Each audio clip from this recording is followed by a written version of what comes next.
right, the 147, the DB-BR 147, another lineup in the Trax family. I have been running it for a little while now, just under a week. And honestly, I don't have anything specific to say on it. I mean, it's like quite obviously more powerful than a lot of other German locomotives. It does get a move on fairly quick. However, honestly, it's just another locomotive. There's nothing really special. I know they've added the little screen that shows you the stops when you're doing the passenger services, but in all honesty, it's just another German locomotive. I would say, if it's what you're into, go for it. If you're not too fast but would like to add it to your roster, probably wait for a sale.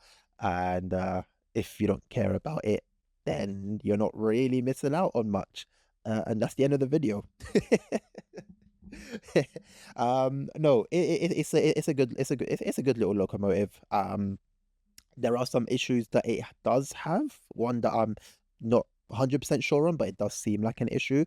I will sort of prefix what I'm going to say from here on by saying I'm not by any stretch of the imagination an expert when it comes to trains in general. Cars are my first passion.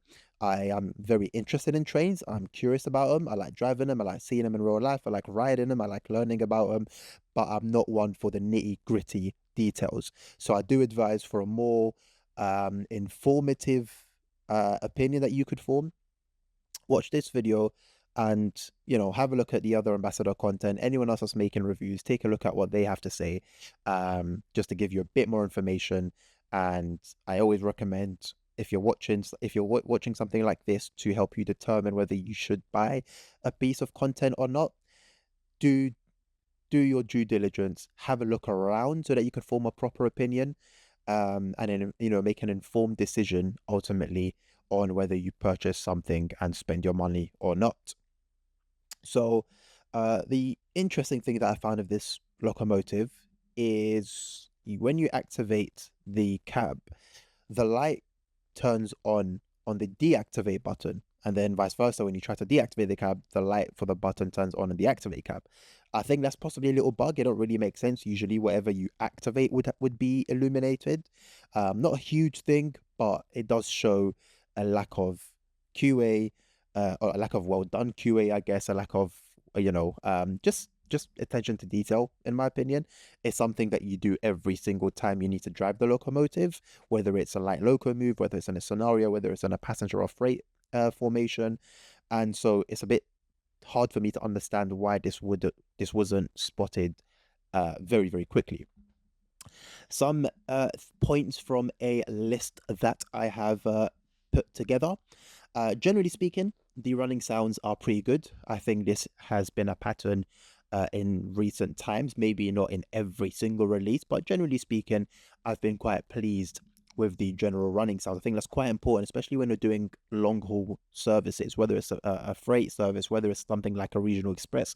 You do spend a lot of time just listening to the sounds, as well as, of course, paying attention to the signals, as you should, especially when driving with PZB. Now, just a couple points about one of the scenarios. The white grape scenario is quite interesting. So in that scenario, you're told at the beginning, spoiler, that there are some special speed limits in place due to the weather conditions. It's quite heavy snow. However, these special speed limits, you are not told in advance. Well, you're told in advance the general area of where they are, but not exactly down to like the milepost, for example. And they also don't show up on the track monitor. So it's quite interesting. They're not there as like TSRs, but they are TSRs, if you get what I mean. There's no sign for them, there's no speed sign like there are for TSRs. There's no magnet, to kind of have you slow down the train. It's quite an odd one, and it does seem a little bit sloppily put together in that regard, as a thing in terms of just, let's just put it there to have a scenario be a scenario. Another issue with that particular scenario is that the train you are driving initially is bound for Stuttgart, as in, the train should be going to Stuttgart, but due to the weather conditions, you're stopped early at, oh, I'm not even going to say the name, begins with B, but you're stopped earlier. However, for some reason, the game's logic doesn't really understand that. And so you have this immersion break-in situation where throughout the entire journey, from the beginning, the train announcement reads the stop that you end up stopping at as the destination, which makes zero sense because the train is meant to be bound for Stuttgart. So that's quite annoying. And again, it just kind of shows a general lack of attention and care, especially to a feature that's been hyped for TSW6. A running theme, unfortunately, when it comes to core features, they seem to be very on and off in their respective game iterations. It's just one of the many things we have to contend with, unfortunately, in the game. But it does rear its ugly head here as well. And that's really it. Only a few points written. I did all the scenarios. I did 2 passenger runs. Don't think I did any freight runs outside of the scenarios. I don't even remember if there was a freight run in the scenarios at this point. But yeah, so I think I've had a decent play with it. And as I kind of open up with, it's just another German locomotive. It has got some power to it. It does get up pretty quickly up to speed, but it's a no frills train. You know, aside from the little quirk of having your upcoming destinations on the screen, so kind of you know how long roughly you've got to go before the end of your run and before you reach the final passenger stop. It's a little nice to have. It's a little nice to have, and it does make it a little bit unique compared to the other ones.